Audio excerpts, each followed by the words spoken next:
Some of the greatest English novelists at the 19th century were women, and George Eliot was one of the best and the most famous of them. She was born on 22nd November 1819 in rural Warwickshire. When her mother died, Eliot left school to help run her father's household.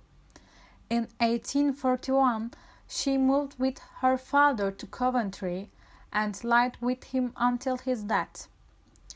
Eliot then travelled in Europe, eventually settling in London. Although George is a man's name, the novelist George Eliot was a woman. Her real name was Mary Ann Evans. During most of the 19th century, women who were well educated rarely had paid jobs, but many of them enjoyed writing and they had a lot of time to do it. Some of these women wanted their books to be published so that other people could read them. But there were two problems for women writers.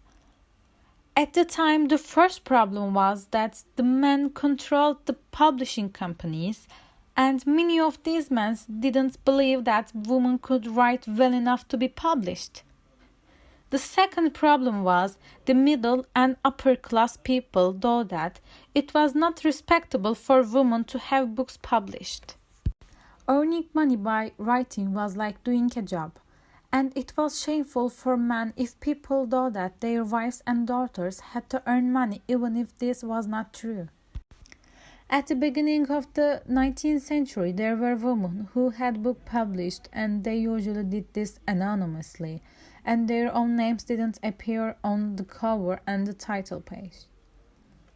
These books were often described simply as by a lady like Jane Austen. Another way that the women writers overcome the problems at the times was to use male pen name or false name, so that the publisher would think that the book had been written by a man. Mary Ann also used this trick of using a male pen name by calling herself George Eliot. Mary Ann was good at languages and wanted to write, so she started translating books. Her first translation was Life of Jesus. In 1850, Eliot began contributing to the Westminster Review, a leading journal for philosophical radicals, and later became its editor. She was now at the center of a literary circle through which she met George Henry Lewes, with whom she lived until his death. Lewes was married and their relationship caused a scandal. Eliot was shunned by friends and family. Lewes encouraged her to write, and she began to stories about the people of her native Warwickshire. Her first novel, Adam Bede, followed in 1859 and was a great success. She used a male pen name to ensure her works were taken seriously in an era when female authors were usually associated with romantic novels.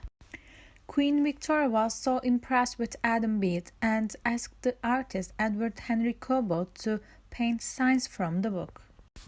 Her other novels include The Mile on the Floss, Cyrus Marner, Romola, Middlemarch, and Daniel Deronde.